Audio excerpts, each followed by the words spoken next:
Pendapatan masyarakat Malaysia itu 2 kali lipat dari pendapatan kita, orang Indonesia.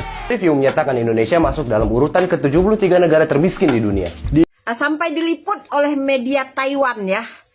Waduh, gawat. Kemarin Indonesia darurat, sekarang Indonesia gelap. Indonesia itu sangat sulit sekali mencari kerjaan. Maaf ya, ini nyatanya aja gitu. Kadang-kadang mesti kenal orang dalam. Malaysia saja untuk industri tertentu itu kekurangan tenaga kerja.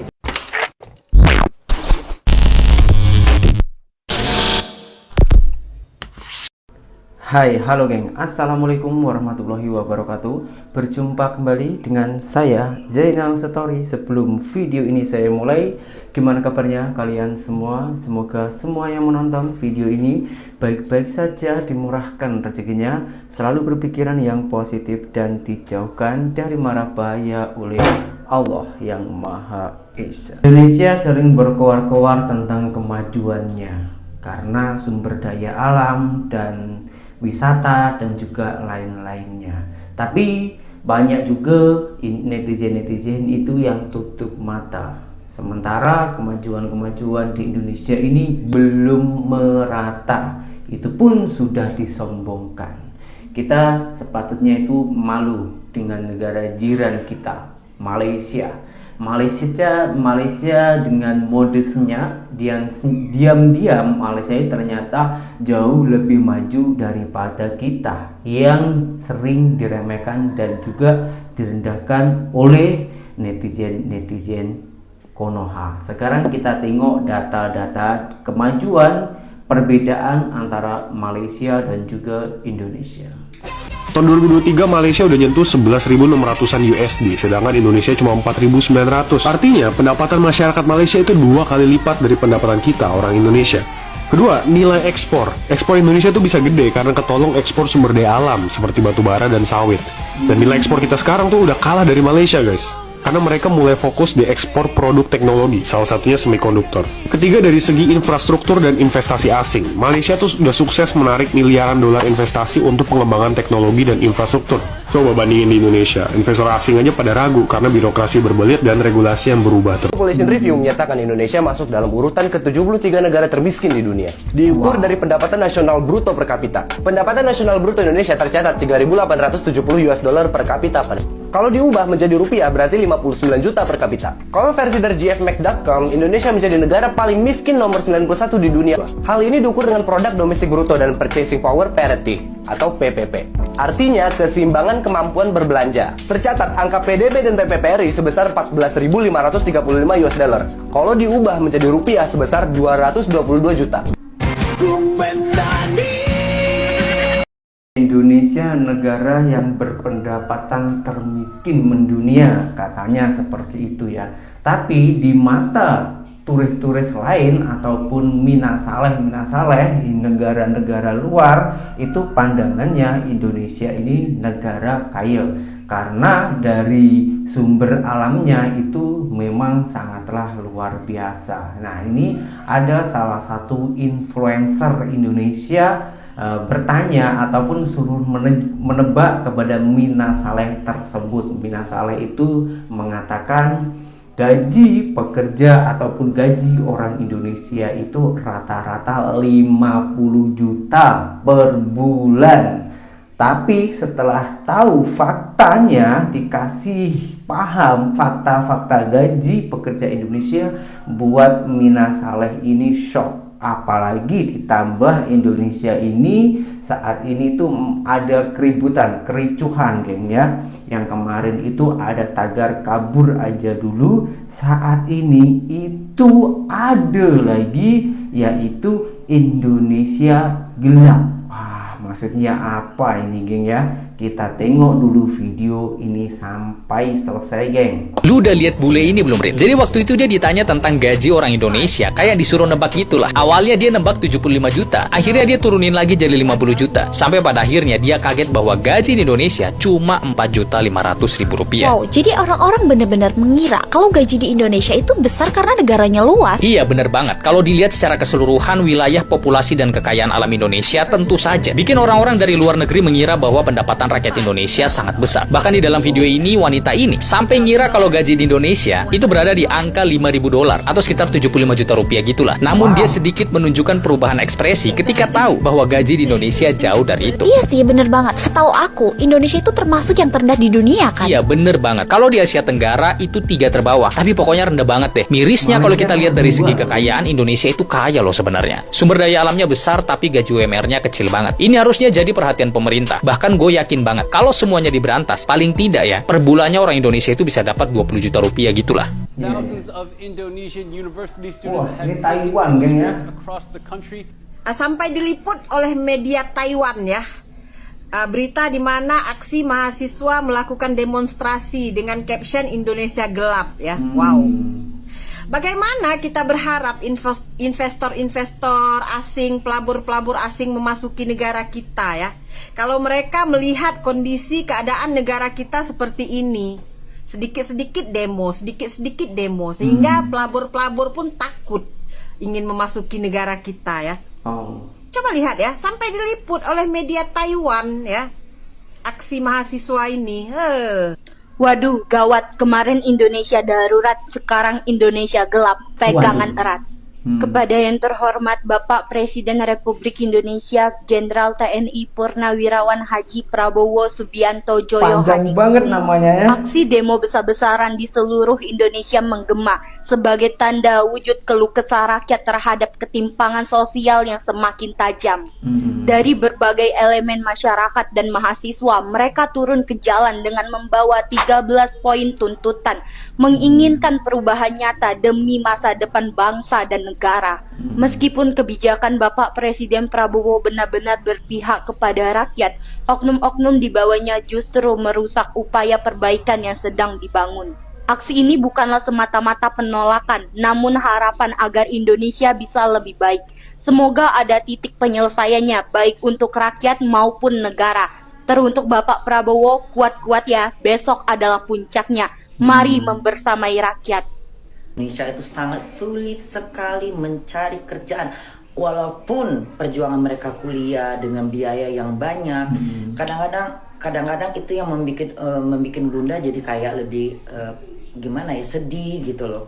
Karena ya tadi itu ada aja persyaratan-persyaratan yang kadang-kadang maaf ya, ini nyatanya aja gitu. Kadang-kadang mesti kenal orang dalam. Iya, betul. Atau misalnya ini kita mau cari makan malah kita harus nyogok. Itu apa sih, peraturan apa itu? Bikin emosi deh. Iya, jadi maaf nih kalau Bunda emosi karena ini sangat ini kita pengen negara kita maju. Kita bermimpi negara kita ekonominya lebih ke depan.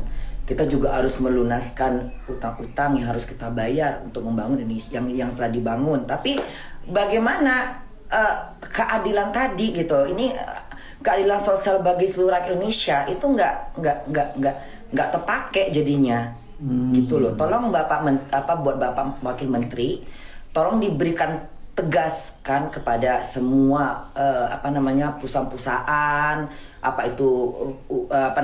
pokoknya perusahaan, tolong peraturan-peraturan yang tadi yang seperti persyaratan usia, harus punya pengalaman di luar, harus punya bagaimana mereka sekolah berapa tahun, mereka sekolah 18 tamat SMA itu paling 18 tahun. 18 tahun, terus kadang-kadang nerima kerjaan umur 20 atau di bawah usia 25. Bagaimana mereka punya pengalaman sedangkan mereka selama ini menuntut ilmu. Betul. Itu satu.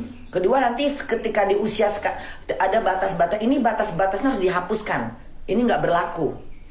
Itu pentingnya supaya tidak banyak pengangguran karena usia. Jadi seperti yang Bapak dua tadi itu kan mereka sekolahnya tinggi.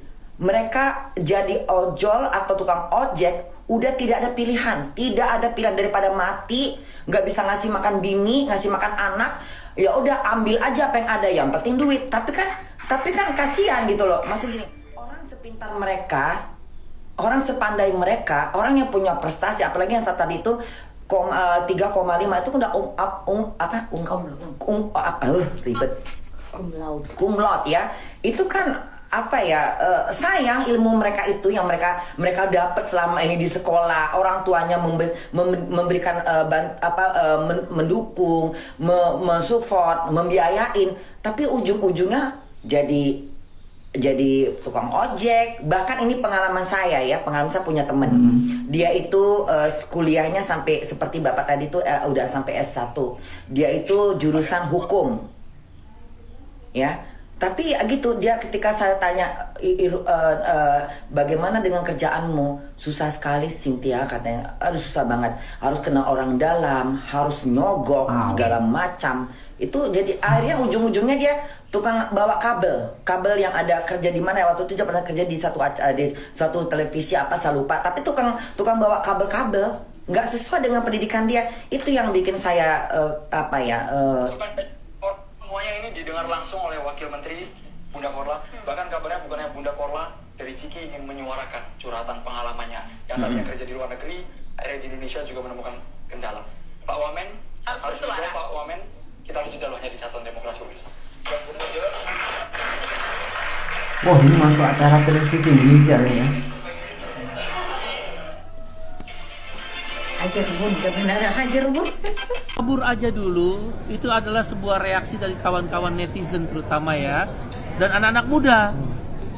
Saya kan orang internasional ya, kebetulan ya, saya ILO governing body keliling-keliling dunia. Seperti saya bilang tadi dalam pidato saya, yang menyediakan lapangan kerja itu negara, bukan kita nyari. Karena apa? Kita bayar pajak. Makanya untuk membuat negara, membuat sebuah lapangan kerja itu wajib, misal melalui bursa tenaga kerja melalui aplikasi tertentu seperti di Amerika. Menteri tenaga kerja di Amerika tuh ngetop, hampir sama dengan Menteri Keuangan, karena ditunggu kebijakannya apa. Nah, cara supaya negara dipaksa untuk menyediakan lapangan kerja tadi, unemployment insurance, asuransi pengangguran. Kalau di kita kan jaminan kehilangan pekerjaan belum seperti asuransi pengangguran. Selama berapa tahun? 2 tahun. Rata-rata 2 tahun. Selama 2 tahun kalau orang nganggur dibayar sama negara. Memang begitu. Sehingga negara supaya dia tidak terbebani melalui APBN akibat membayar asuransi pengangguran, maka negara menyediakan lapangan kerja. Makin banyak orang kerja, makin sedikit anggaran asuransi pengangguran. Begitu teorinya. Dari kita kan nggak ada. Akhirnya negara nggak punya kewajiban. Seadanya aja, cuma expo, selesai.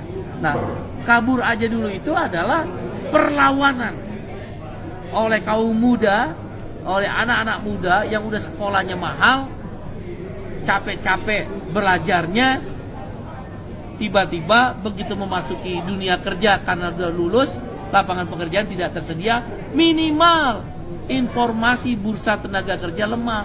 Kemenaker kemana aja? Nah, maka dia nyari ke luar negeri, di mana di beberapa negara memang kekurangan tenaga kerja. Malaysia saja untuk industri tertentu itu kekurangan tenaga kerja, itu Malaysia. Singapura juga udah mulai kekurangan tenaga kerja. Jepang udah mulai membuka. Tadi Jepang kan tertutup, mulai membuka. Kalau Korea Selatan udah membuka. Eropa dan bahkan di Amerika sepanjang dia legal, kesempatan kerja lebih tinggi dan gajinya kan lebih tinggi. Upah kita terlalu murah buat kawan-kawan yang kerja di sarjana. Orang lulus S1, UI, ITB, IPB saja, UGM, upahnya minimum, kan kurang ajar. Sekolahnya kan capek. Apalagi yang swasta. Kemampuan komputer, kemampuan analisa kan lebih tinggi. Lebih baik kerja ke negara lain. Sebenarnya ini perlawanan secara diam-diam oleh netizen dan anak muda terhadap negara yang gak berpihak kepada mereka dalam penyediaan lapangan kerja. Saya itu sudah cakap berkali-kali di konten-konten saya ini. Memang di Indonesia ini dari sumber daya alamnya memang cukup banyak lagi. Kalau itu difokus dimakmurkan kepada rakyatnya, saya rasa Indonesia ini juga makmur rakyatnya. Akan tetapi faktanya bahkan orang-orang Indonesia yang berpendidikan tinggi itu macam tak ada gunanya. Karena setelah lulus sekolah yang memakan biaya puluhan juta bahkan sampai ratusan juta, itu tak ada jaminan pekerjaan di Indonesia. Maka dari itu banyaknya orang-orang Indonesia itu yang memilih bekerja ke luar negara. Dan tepat sekali ini ada viralnya hashtag kabur aja dulu, rasain dulu bekerja di luar negara itu macam mana. Tak payah jauh-jauh lah, kita yang paling dekat aja, jiran kita aja, Malaysia. Coba orang itu pergi ke sana, macam mana kondisi di sana, dan seberapa banyak ataupun seberapa dihargai tenaga kalian ataupun skill-skill kalian ketika berada di Malaysia. Karena saya sendiri sudah mengalaminya, geng. Jauh lebih dihargai tenaga saya selama saya itu bekerja di Malaysia. Saya tak ada pendidikan, saya juga tak punya skill macam orang-orang itulah. Saya hanya rakyat biasa yang berpendidikan rendah. Saya hanya mengandalkan tenaga. Kalau saya hanya di Indonesia, mungkin masa depan saya suram. Lepas itu saya memutuskan pergi ke Malaysia untuk bekerja. Tapi alhamdulillah Allah memberikan jalan yang terbaik. Berkah saya bekerja di Malaysia, saya boleh ya sikit-sikitlah membuka lapangan pekerjaan di Indonesia, meskipun hanya di pertanian ataupun persawahan, tapi ya setidaknya boleh mengurangi angka pengangguran meskipun hanya 1-2 orang. Tapi tak apa, saya tetap mensyukuri. Dan inilah, kalau jadi buat para netizen Indonesia ya, orang itu jangan terlalu percaya dengan orang-orang yang menyombongkan ataupun terlalu bangga dengan kemajuan negara kita. Kita bangga boleh, tapi harus kita sesuaikan dengan kemakmuran rakyatnya, geng. Di Indonesia ini semuanya apa-apa mahal. Dari segi data yang kita tengok di awal tadi itu ya, Indonesia ini sebenarnya dari sumber daya alamnya itu banyak, yang seharusnya rakyatnya itu makmur. Tapi faktanya rakyat Indonesia itu masih banyak yang menjerit. Bahkan nak mencari pekerjaan itu harus menyogok dulu. Macam mana ini, geng? Kita mau mencari pekerjaan, mencari uang, malahan kita disuruh mengeluarin uang. Dan persyaratan-persyaratan yang diutarakan oleh Bunda Korla tadi itu sesuai fakta. Karena begitu banyaknya Bunda Korla itu mendapatkan aduan-aduan dari masyarakat kecil, atau kemungkinan juga Bunda Korla itu pernah mengalami hal yang macam itu. Sebab saya sendiri bukan hanya cakap kosong, saya juga pernah mengalami macam itu ketika saya belum pergi ke Malaysia. Saya bekerja di perkilangan plywood di Indonesia yang gajinya di tahun 2015 itu 1.500.000, dan persyaratannya itu banyak, harus lewat orang dalam kalau nak cepat, dan di sana lagi banyak potongan. Wah, pelik lah saya, geng. Satu hari hanya 50.000 saja, itu tak sampai 20 ringgit gaji segitu. Itu pun cara kita nak masuk aja itu dibuat susah, bukannya dibuat mudah. Dan dimana faktanya kalau orang berkoar-koar Indonesia ini sudah maju drastis. Katanya Indonesia ini sudah kaya, banyak orang-orang pintar, banyak pemuda-pemuda Indonesia ini skillnya itu handal, pandai. Tapi faktanya malahan pemuda-pemuda Indonesia yang pintar itu lebih memilih pindah ke luar negara karena jasa-jasa dia orang itu merasa dihargai ketika berada di luar negara. Mohon maaf apabila ulasan-ulasan saya ini menyinggung ataupun membuat orang itu ada sedikit rasa sakit hati. Tapi inilah fakta di lapangan yang tengah saya alami, dan video-video yang saya tayangkan itu bukan berarti untuk mengadu domba ataupun merendahkan Indonesia, melainkan itu informasi yang sedetailnya agar negara Indonesia ini boleh membangun, boleh mengembangkan, boleh memperbaiki program-program di negara ini agar kita boleh bersaing dengan negara-negara luar lainnya. Sekian, terima kasih dari saya. Assalamualaikum warahmatullahi wabarakatuh. Bye bye.